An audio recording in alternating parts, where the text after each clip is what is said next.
Hi guys, I know that I just released the reaction video, the second part of a good girl's guide to my react to the future and Pip, but I'm still doing this anyway, but I'm not going to read chapter 10 or stuff, because apparently I was falling asleep on the bus, which I probably was, on the way back home.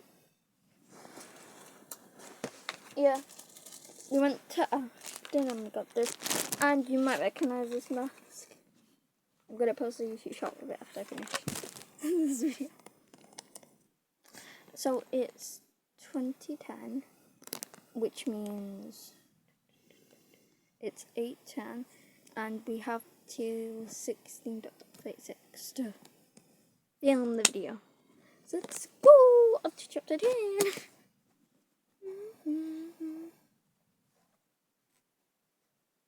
But we did go straight after dancing, so I still had my dance outfit on. And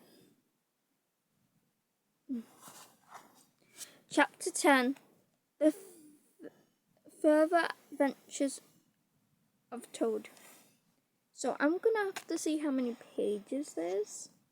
Also, on Tuesday, all the parts of the cottage book, I don't remember the name, but Penny Meadows in it, is gonna come out. So I'm gonna find all the parts, even if it takes me to 1 o'clock in the morning. And there might be 2 parts because this is like a story store. Yeah, so let me check how many pages there are gonna be in chapter 10. I also got 2 books today. I got lots of other books, but the 2 that I just put in there are for me now, and they have King Henry, and one has Elizabeth and Thinker. But one of the writers, the name of the book that says Elizabeth and Mary Scott's not Mary Cheetah, by the way. It's called Jane Dawn, and Dawn is actually my grandma's last name, so it's like I was the same. So yeah. So we're reading The Further Adventures of Toad from 176 till 201, so it ends at 200. That's a lot of pages. Let's get started. The Further Adventures of Toad. The front door of the hollow tree faced eastwards, so Toad was called at an early hour, partly by the bright sunlight streaming in on him, partly by the excellent coolness of his toes, which made him dream that he was at home in his bed in his own handsome room with the tutor window, on a cold night winter, and his bedclothes had got up, grumbling and protesting they couldn't stand the cold any longer, and had run downstairs to the kitchen fire to warm themselves, and he had followed on bare feet along miles and miles of icy stone-paved passages, arguing and beseeching them to be responsible. He would probably have been much earlier had he not slept for some weeks on straw over stone flags, and almost forgotten the friendly feeling of thick blankets pulled well up the chin. Sitting up, he rubbed his eyes first and his complaining toes next, wondered for a moment where he was, looking round for familiar stone wall and little barred window. Then, with a leap of the heart, remembered everything, his escape, his flight, his pursuit, remembered, first and best thing of all, that he was free. Free! The world and the thought alone were worth 50 blankets. He was warm from end to end as he thought of the jolly world outside, waiting eagerly for him to make up his triumphant entrance, ready to serve him and play up to him, anxious to help him and to keep him company, as it has always been in days of old before misfortune fell upon him. He shook himself and combined the dry leaves out of his hair with his fingers, and his toilet complete, marched forth into the comfortable morning sun. Cold but confident, hungry but hopeful, all nervous terrors of yesterday dispelled by rest and sleep and frank and heartening sunshine. He had the world all to himself. That early summer morning, the dewy woodland, as he threaded it, was solitary and still, the green fields that succeeded the trees.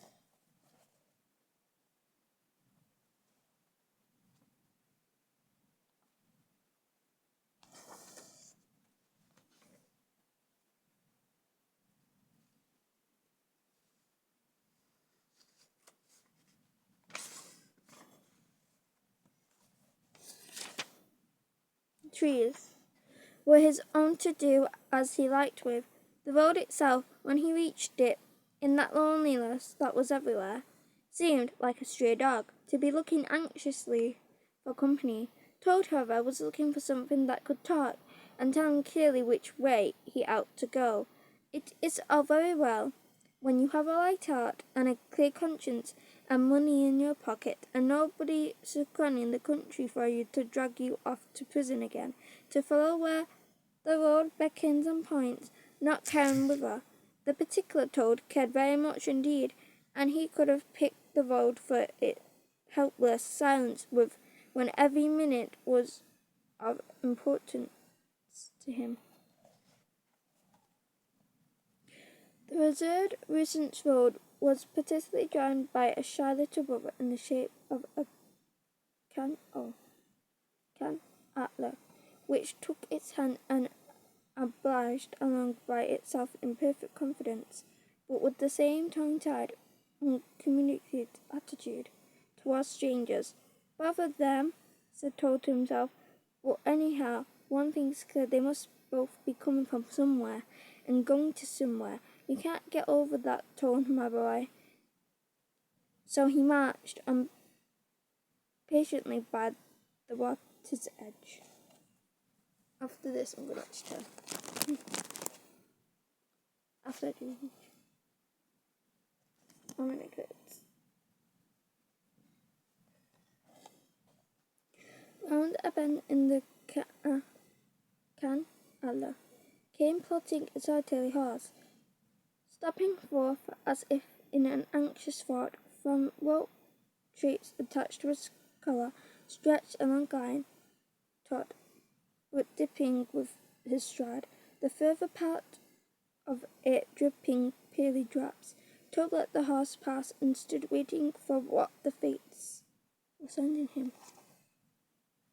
With a pleasant swirl of quiet water as it spun below, the bar slipped up alongside of him, its greyly painted gunwale level with the towering path, its sole occupying a big-shot woman wearing a little skunk bonnet, one wavy arm laid along the tiller. "A nice morning, ma'am," she remarked to Toad as she drew up level with him. "I dare say it is, ma'am," responded Toad politely, as he walked along the toad path ahead of her. "I dare say it is a nice morning to them that is not in so trouble, like what I am. Here's my daughter.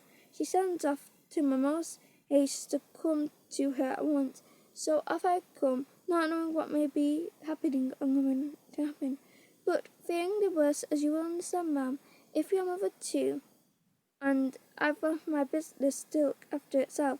I'm in the washing and laundering line, you must know, ma'am, and I've left my young children to look after themselves. And a more mischievous and troublesome set of young imps doesn't exist, ma'am. And I've lost all my money and lost my way, and as for what may be happening to my daughter,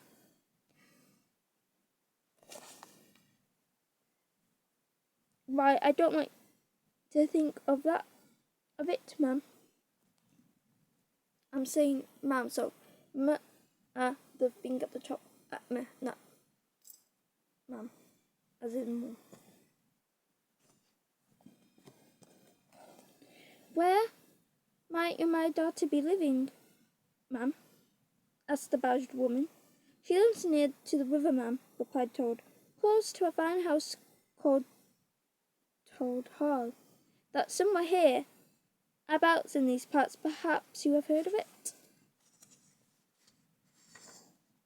Toad Hall. "Why, I'm going there. I'm going that way myself," replied the badged one. That's all I'm going to read. So 176 to 180. And we will read more tomorrow, depending on what time.